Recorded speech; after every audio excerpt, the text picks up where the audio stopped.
When asked to identify Indian music, some people said they associate the instruments themselves with Indian music, or the song itself was a lot slower and more mellow than American pop music or other Indian music they had heard.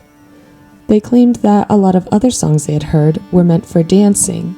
Another individual who had experience in meditation described an inward folding feeling when listening to the piece.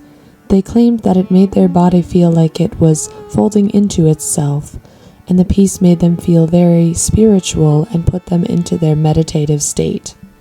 While these assumptions of Indian music may resonate with yourself and others, I'm going to be taking a deeper look into the elements of Indian music to fuse it with American pop, a concept that is not new, but one that I will be focusing on for my final project.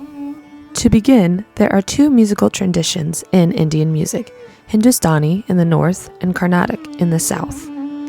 Both types have the same basic system, but use different instruments, ragas, and concepts of musical expression, which I'll explain later. There are also many different instruments to create specific sounds in Indian music. Some of the bigger genres in Indian music include folk, classical, and Bollywood, which we'll take a deeper look into.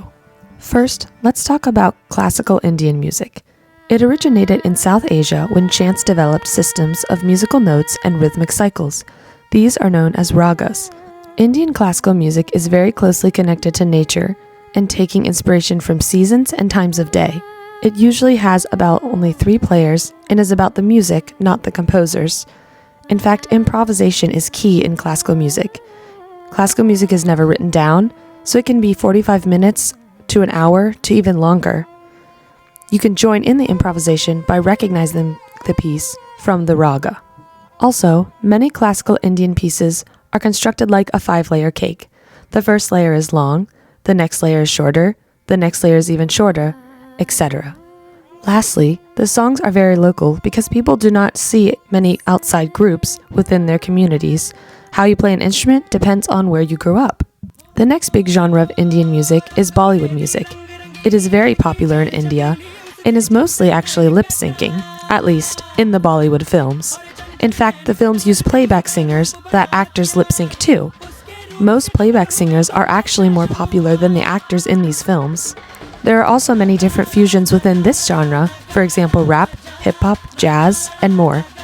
Some consider Bollywood not pure or corrupted. Also, many Bollywood films have 6 to 9 soundtracks. The last genre we're going to talk about is folk music. Folk music is based on different castes whose only role is to play music. The training is very informal, and knowledge is absorbed. There's no schooling involved. Different castes also have many different types of folk music. For example, Rajasthani folk music is played by the Kalakars, Langas, Manganyars, and many other castes. Another type of folk music is Fakiri music, played by the people of Bengal. Many of the themes often include love, heroism, humanity, and more. They also practice improvisation in folk music and vocal and instrumental ornamentation. Next, let's focus on some instruments in India. There are many, many different types, so we are just focusing on a few. On the percussion side, you have the tabla, which is a set of 2 drums with 2 set of separate heads, the treble and bass. It is North Indian and made of metal or wood. It is also covered with skins to be tightened or loosened to tune to the notes of the raga. Another type of percussion is the mridanga, which is a double-headed drum used in South Indian music. Next, let's talk about some more melodic instruments. First is the sitar, probably the most well-known Indian instrument, that is a guitar-like instrument made from a gourd and wood. It has 6 strings, where the first is the main one and then the others are sympathetic, meaning they vibrate when a pitch is played on the main string. You also use a pick with one hand while the other hand runs up and down the neck. The sound resonates from the chamber inside the gourd. This is also a North Indian instrument. Other types of melodic string instruments include the sarod, veena, violin, and more. I should also mention that while the violin is a Western classical music, many Indian artists use this instrument when they do not have access to their classical Indian instruments. The next instrument is the tambura, which is a 4-stringed instrument and drone instrument. The drone is an important element of Indian music that we'll discuss later. Lastly, let's talk about a mix of drone and melody instruments. One example is the sitara. It is a double flute used in a lot of Rajasthani bands. It's held like a recorder or a clarinet. One flute plays the melody while the other plays the drone. Many sitara players use a circular breathing technique where they breathe in through their nose but keep some of the air in their mouth so there's constantly sound moving. So now that we know some of the genres and types of music in India, as well as the instruments, let's talk about how to build a classical Indian song. A classical Indian piece is usually broken up into 3 stages: the introduction, the adding of percussion, and then the acceleration of rhythm and harmony. Let's start with the introduction. First, the drone is introduced. This is that very distinctive Indian sound that most people think of when they hear Indian music. There is usually some concept of the tonic or key using the solfege, sol, do, sol, as you will hear in my song later. Another way to conceptualize this is by thinking of 4 notes that are long, short, short, then long. Next, the raga is sung over it.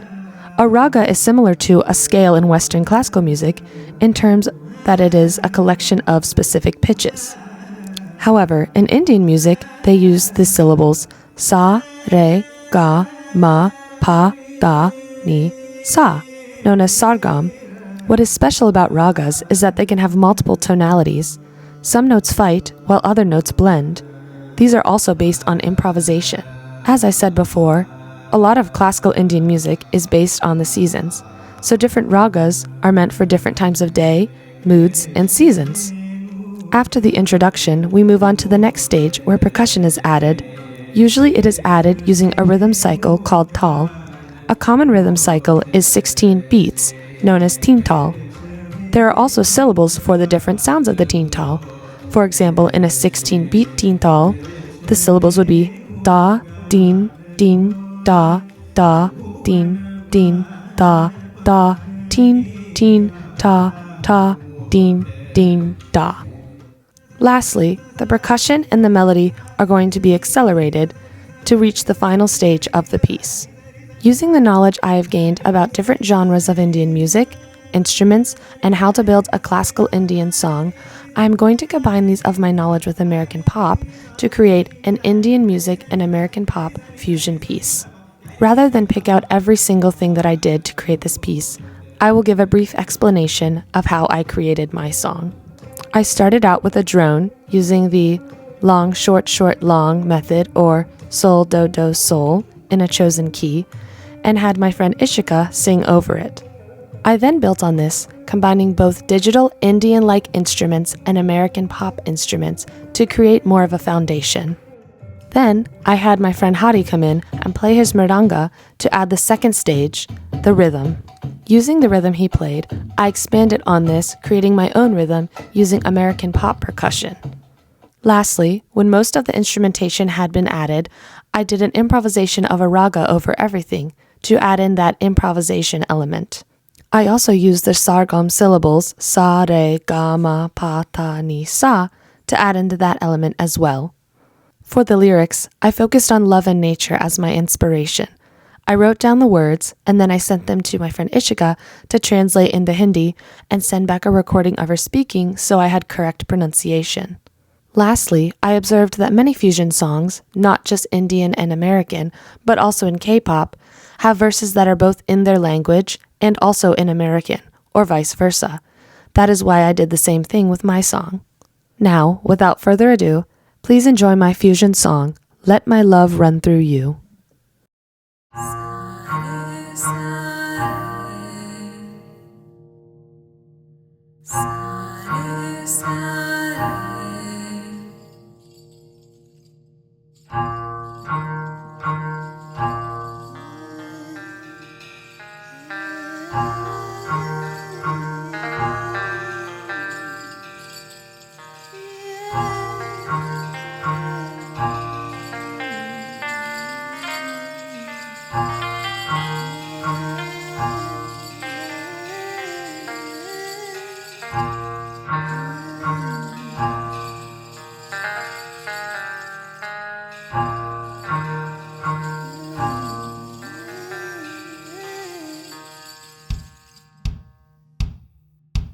जैसे बदलते मौसम जब भी बदल जाए जैसे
sakit Lumibabas panik kamera irada Agar musbar yakin nahi karoke Tumesha hat ko chongi dobara